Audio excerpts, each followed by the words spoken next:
Lectura del Santo Evangelio según San Lucas. Señor. En aquel tiempo dijo uno entre la gente a Jesús: «Maestro, dile a mi hermano que reparta conmigo la herencia». Él le dijo: «Hombre, ¿quién me ha constituido juez o árbitro ante vosotros?». Y les dijo: «Mirad, guardaos de toda clase de codicia, pues aunque uno ande sobrado, su vida no depende de sus bienes». Y les propuso una parábola.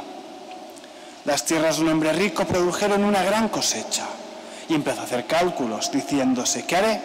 No tengo donde almacenar la cosecha». Y se dijo: «Haré lo siguiente: derribaré los graneros y construiré otros más grandes, y almacenaré ahí todo el trigo y mis bienes.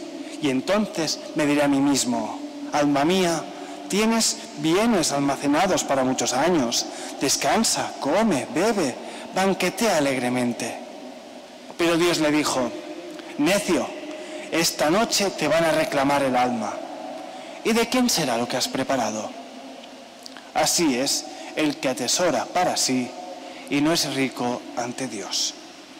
Palabra del Señor. Gloria a ti, Señor Jesús. Podéis sentaros. Pues como comentábamos antes, parece que las lecturas de hoy nos invitan a que reflexionemos sobre el sentido del dinero en nuestras vidas. En palabras del Papa Francisco, la adoración del antiguo becerro de oro ha encontrado una versión nueva y despiadada en el fetichismo del dinero. Y esto es precisamente lo que un poco denuncian las lecturas de hoy. La primera lectura usa una expresión ya famosa: vanidad de vanidades.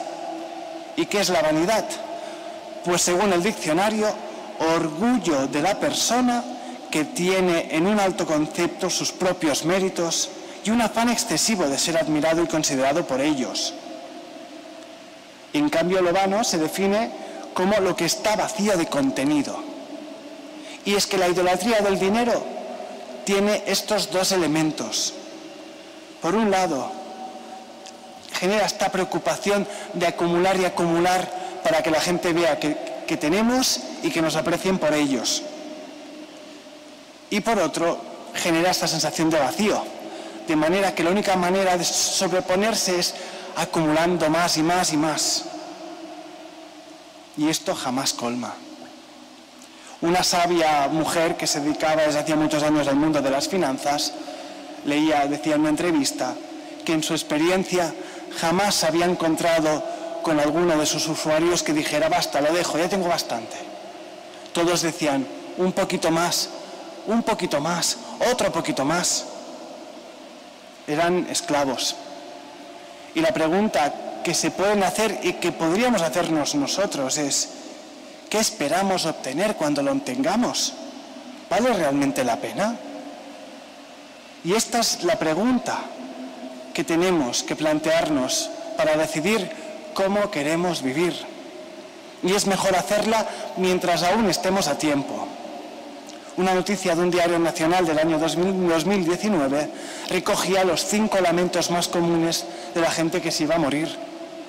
Y uno de ellos era haber empleado la mayor parte del tiempo en rutinas laborales que les impidieron compartir más el tiempo con los suyos, con sus hijos, con los amigos o con ellos mismos.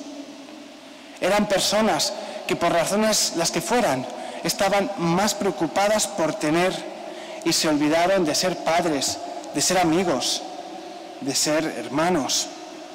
Y el Evangelio apunta en esta dirección cuando nos invita a que nos pongamos en la piel de ese pobre desgraciado de la parábola y que nos preguntemos: ¿queremos ser como él?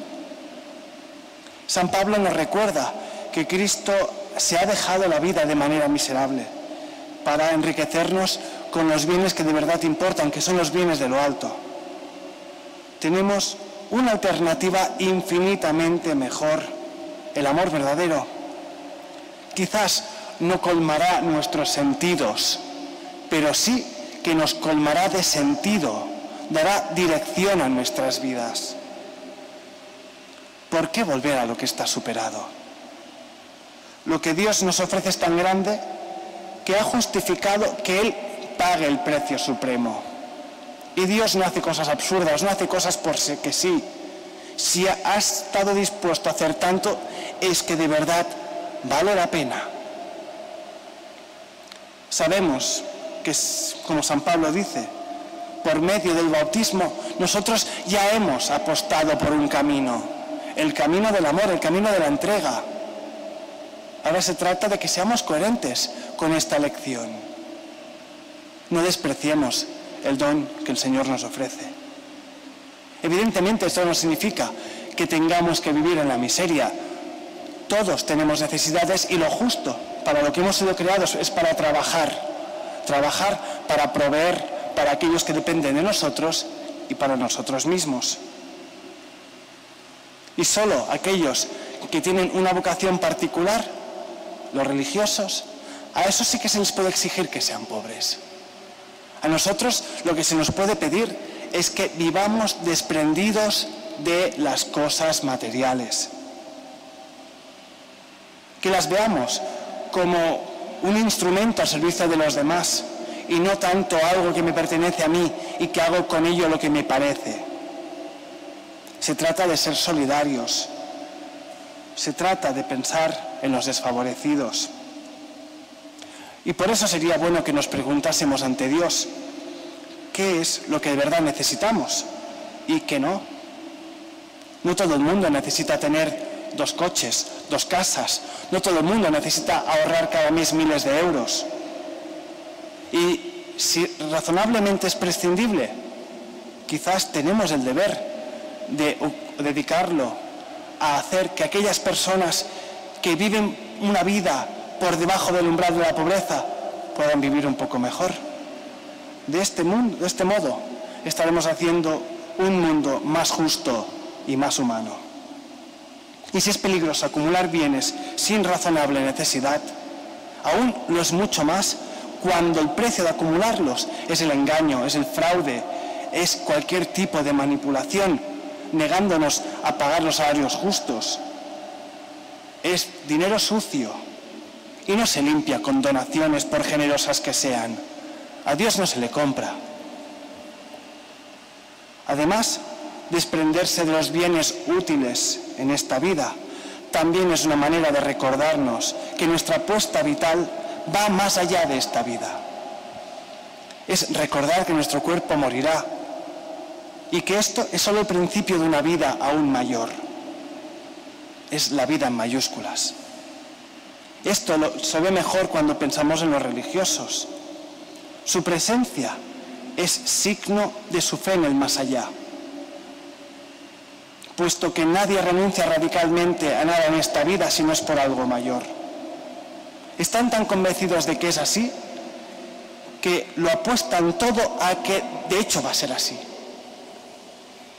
En cierto modo, viven esta vida como esperan vivir la próxima, desprendidos y buscando el amor.